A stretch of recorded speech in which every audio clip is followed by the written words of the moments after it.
Hello, everyone. I would like to say that if you like my content, you could subscribe, thereby help the channel to promote, and I will have more desire to improve and make quality content. There are already almost 1,000 of us.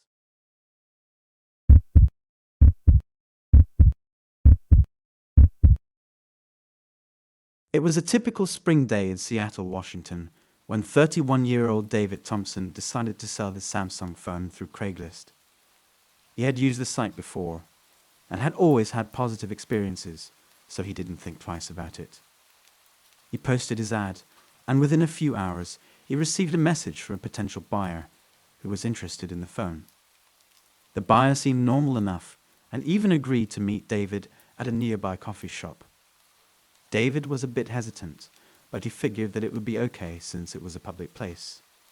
He didn't want to take any chances, so he brought a friend along with him to the meeting. When David arrived, he met the buyer in the coffee shop.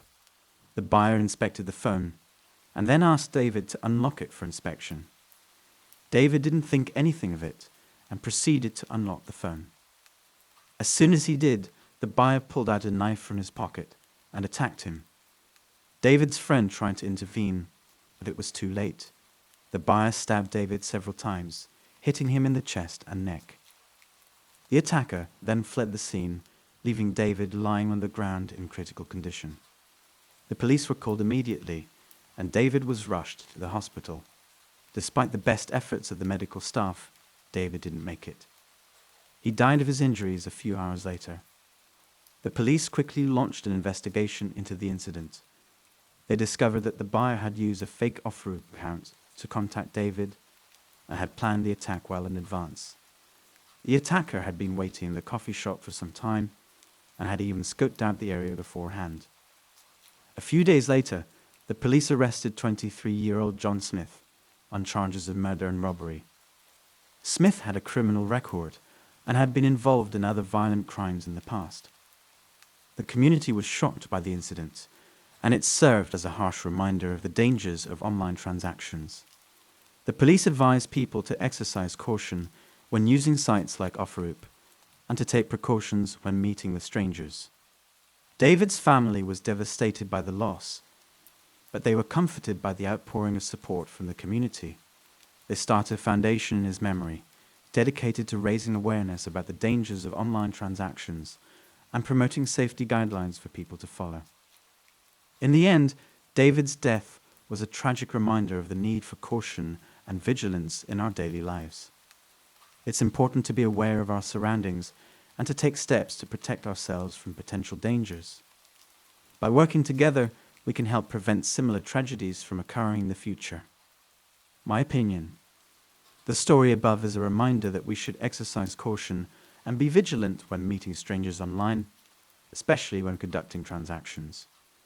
We need to be aware of potential dangers and take steps to protect ourselves, such as meeting in public places and bringing along a friend or family member. Tragedies like this one can be prevented if we prioritize our safety and follow recommended guidelines.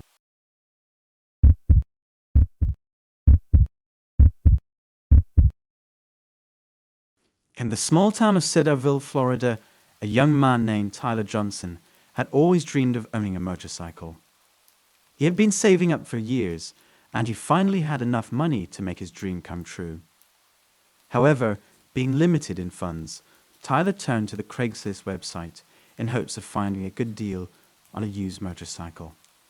Scouring the site for weeks, Tyler came across an ad for a motorcycle for sale that seemed too good to be true. The motorcycle was in excellent condition and was selling for a small fraction of its real value. Tyler contacted the seller, a man named Jake, and they arranged to meet at a local park to look at the bike.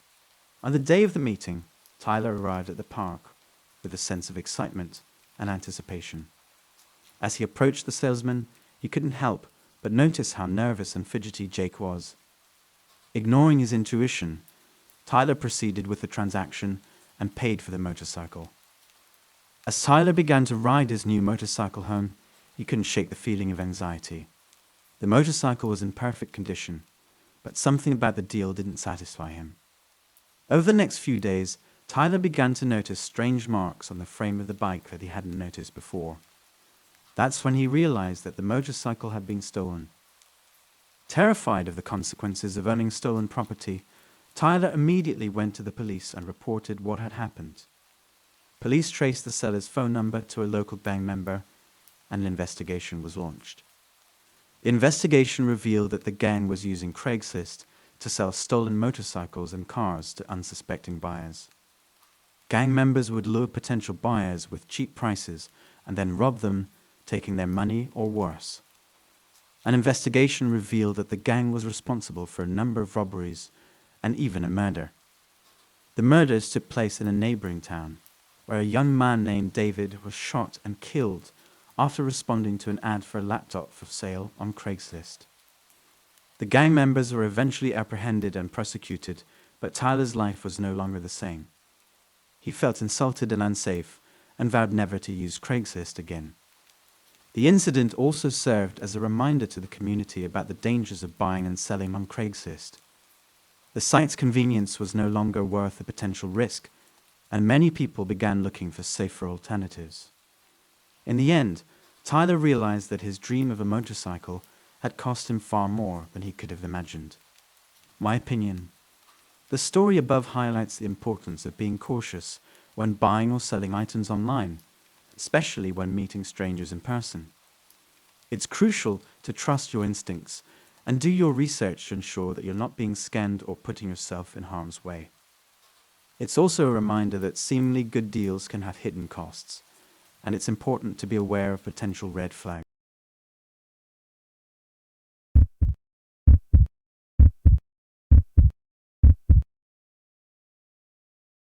In 2018, there was a young man named Mark who was looking for a way to make some extra cash. He stumbled upon Craigslist and saw that people were selling various items on the site. Mark thought that he could sell his boat that he had inherited from his grandfather who had passed away the previous year. He took some pictures of the boat and listed it for sale on Craigslist. A few days later, Mark received an inquiry from someone interested in buying his boat.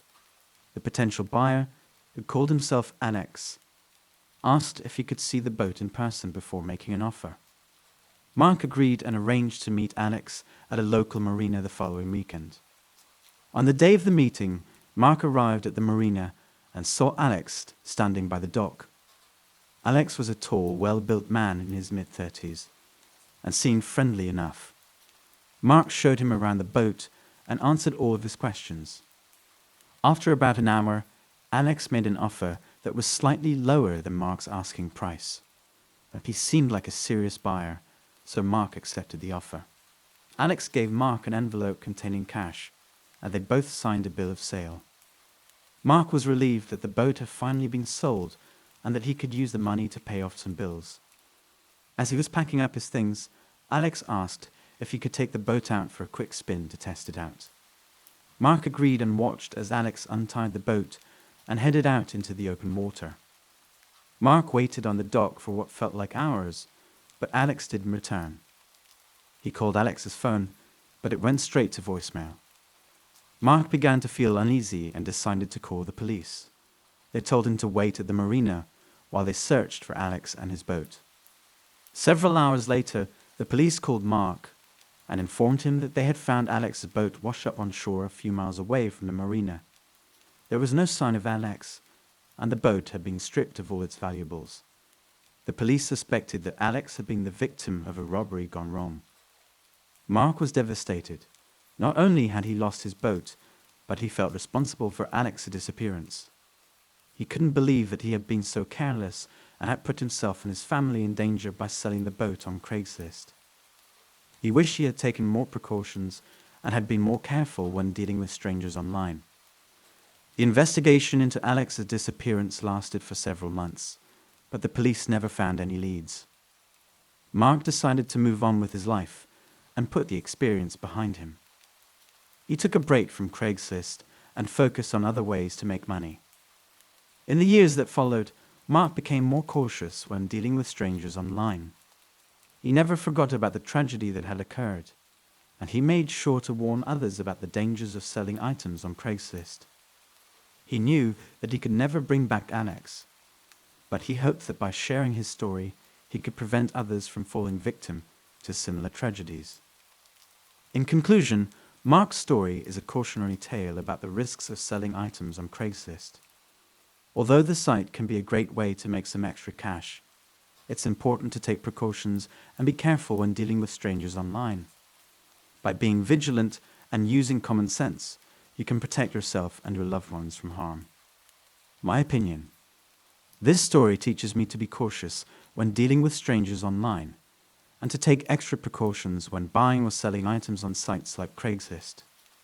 It's important to put safety first, even if it means losing out on a potential sale or purchase.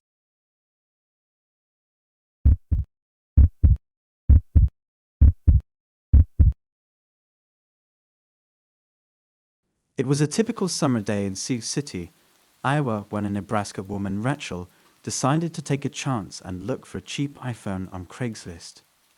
Rachel had been wanting a new phone for a while, but couldn't afford the latest models on the market. She scoured the listings and eventually came across a promising offer from a seller in Sioux City. They exchanged messages and made an appointment for Rachel to meet the seller in person. Rachel was excited as she drove the 2-hour journey to Sioux City. She had never bought anything from Craigslist before and was a little nervous, but the thought of getting a good deal on an iPhone pushed her fears aside.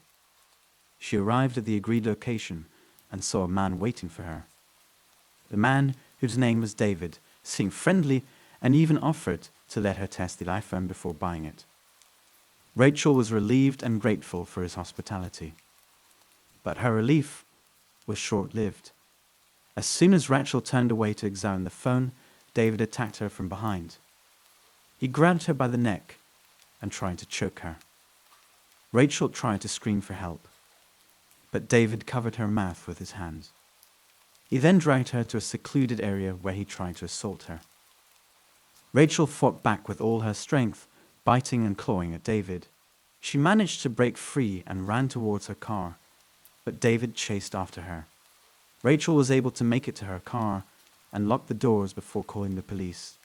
She was shaken, but thankfully her injuries were not life-threatening. She had abrasions and contusions on her neck and arms from David's attack. The police were quick to respond, and Rachel was able to provide them with a description of the attacker. They combed through the data from Craigslist and were able to identify David as the seller who had arranged the meeting with Rachel. With the help of video camera footage, they were able to track down David and apprehend him. David was charged with attempted assault and attempted murder. He initially denied the charges and claimed that Rachel had attacked him first. But the evidence against him was overwhelming, and he eventually confessed to the crime.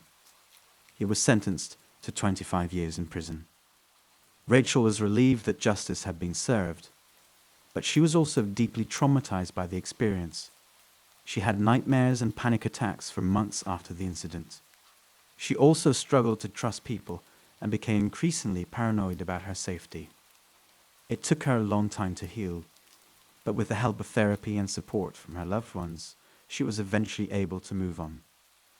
In the end, Rachel learned a valuable lesson about the dangers of trusting strangers online. She realized that she had been lucky to survive the attack, and that things could have ended much worse for her. From then on, she made a promise to herself to always be cautious and vigilant when dealing with strangers, especially online.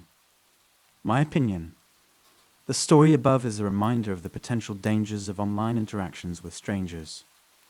It teaches us the importance of being cautious, vigilant, and aware of our surroundings, especially when meeting someone in person. It also highlights the resilience of the human spirit and the importance of seeking help and support when dealing with trauma.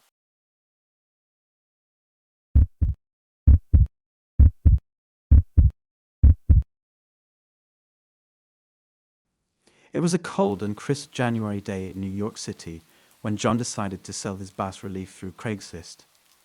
He had owned the beautiful piece of art for years and decided that it was time to let someone else enjoy it. He posted an ad on Craigslist and was soon contacted by a potential buyer.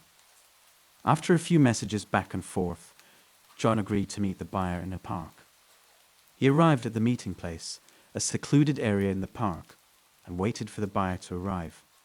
However, when the buyer showed up, he was not alone. Several young men accompanied him, and John immediately felt uneasy. As John began to show the bas relief to the buyer, the young men suddenly attacked him. They used force to take the bas relief and the cash that John had brought with him. John was left lying on the ground, injured and shaken. The attackers fled the scene, leaving John alone and helpless. John managed to get to his feet and stumbled back to his car. He called the police and reported the attack. The police arrived quickly and took John to the hospital for treatment. They also launched an investigation into the incident, hoping to catch the attackers and recover the stolen items. John was devastated. He had lost a valuable piece of art that he had cherished for years. The bas relief was worth several $1,000s, and he knew that it would be difficult to recover it. He also felt violated and afraid. He had never imagined that something like this could happen to him, and he was now wary of ever using Craigslist again. The police investigation lasted for several weeks, but they were unable to find any leads. John also made an appeal to the public, asking anyone with information about the attackers to come forward. However, no one came forward, and the case remained unsolved. This incident serves as a cautionary tale for anyone who uses Craigslist to buy or sell items. While the website can be a useful tool, it is essential to take precautions to protect yourself and your property. Always meet in a public place, bring a friend, and be wary of any potential red flags. John learned this lesson the hard way and hoped that others would not have to go through the same experience. My opinion: this story highlights the potential dangers of transacting through online marketplaces and the importance of being cautious and taking precautions. It serves as a reminder to always prioritize safety and security when buying or selling items.